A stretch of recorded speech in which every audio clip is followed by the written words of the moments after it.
Question है copper sulphate घोल में 24,125 कूलम विद्युत प्रवाहित करने पर कितना मोल कॉपर मिलेगा। क्या है, सबसे पहले CuSO4 है, ठीक है। हम लोग इसमें विद्युत धारा प्रवाहित कर रहे हैं, तो बोला है कि इसमें कॉपर कितना मोल हमको प्राप्त होगा।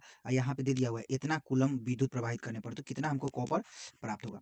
तो क्वेश्चन कैसे सॉल्व होगा, तो सबसे पहले ऐसे क्वेश्चन को सॉल्व करने के लिए ये ब्रेक होकर देता क्या है, ठीक है। तो ऐसे क्वेश्चन कैसे सॉल्व किया जाता है इसको हम लोग देख लेते हैं। तो देखिए, सबसे पहले क्या करते हैं कि कॉपर सल्फेट है वो कैसे ब्रेक होता है। तो जब हम कॉपर सल्फेट में विद्युत धारा प्रवाहित करते हैं, तो ये Cu2+ और प्लस SO4- 2 हो जाता है। क्या होता है, जब हम कॉपर सल्फेट में विद्युत धारा प्रवाहित करते हैं, तो ये Cu2+ आयन और SO4- 2 आयन में टूट जाता है। अब हमको क्या पूछा है, कॉपर सल्फेट। तो हम लोग इसको देखते हैं। तो अभी कॉपर सल्फेट किस रूप में टूटा हुआ है, Cu2+ आयन में। हमको क्या प्राप्त करना है, Cu कॉपर हमको कब मिलेगा। तो देखिए, जब कब मिलेगा, देखिए कब मिलेगा, जब यही जो Cu2+ है वो कहीं से 2 इलेक्ट्रॉन लेगा और क्या बन जाएगा, हमको कॉपर प्राप्त हो जाएगा। क्या है, 2 इलेक्ट्रॉन मिलेगा और कॉपर प्राप्त हो जाएगा, ठीक है, कॉपर प्राप्त हो जाएगा। अब यहां से हमको समझ में क्या आ रहा है कि हमको 2 इलेक्ट्रॉन, कितना, 2 इलेक्ट्रॉन जब लेता है, 2 इलेक्ट्रॉन, तो हमको 1 मोल, 2 इलेक्ट्रॉन लेगा, तो 1 मोल हमको कॉपर बनेगा। मतलब यहाँ से 2 इलेक्ट्रॉन ये कॉपर ग्रहण करेगा, तो हमको कॉपर कितना मिल जाएगा, 1 मोल। मतलब ये आयन यही 2 इलेक्ट्रॉन लेता है, तो Cu में बदल जाता है, Cu2+ Cu में बदल जाता है। चलिए आगे देखते हैं हम लोग। तो यहाँ से क्या हमको पता चला, यहाँ से 2 इलेक्ट्रॉन लेगा तो 1 मोल बनेगा। और इसको हम लोग, तो यहाँ से एक बात को हमको ध्यान रखना है कि 1 इलेक्ट्रॉन में विद्युत उपस्थित होती है। कितना विद्युत उपस्थित होती है 1 इलेक्ट्रॉन में, तो 1 फैराडे उपस्थित होती है, ठीक है।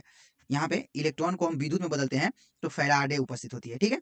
तो यहाँ पे कितने फैराड हो जाएंगे, तो यहाँ पे 2 फैराड मतलब इलेक्ट्रॉन। यहाँ से फैराड कैसे लिखे, ये समझना है कि जो इलेक्ट्रॉन, 1 इलेक्ट्रॉन में जो विद्युत उपस्थित होती है उसको हम लोग फैराडे बोलते हैं। क्या बोलते हैं, फैराडे, ठीक है। तो यहाँ पे इलेक्ट्रॉन में जो विद्युत उपस्थित होती है उसको क्या बोलते हैं हम लोग, फैराडे। तो यहाँ पे 2 फैराडे हम लोग, यहाँ पे 2 फैराडे जो होता है, 2 फैराडे 1 मोल हमको कॉपर बना के देता है।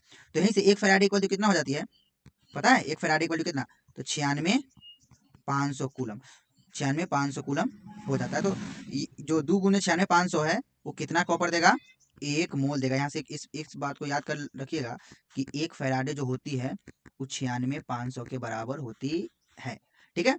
अब हमको इसको मतलब इतना कूलम हमको 1 मोल बना के दे रहा है।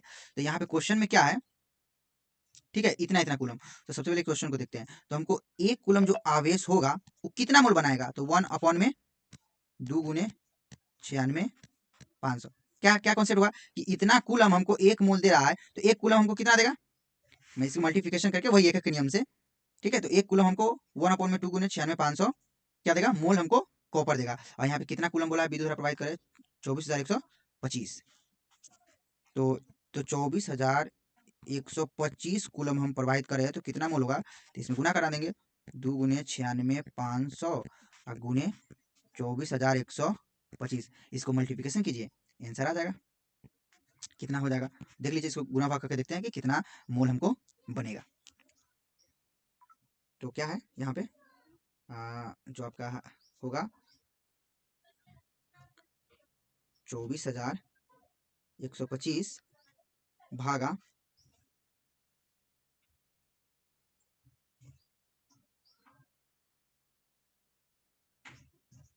तो जो यहाँ पे इस वाले में इससे भाग देने पे जो आएगा वो आ जाएगा 0.125 मोल, ठीक है।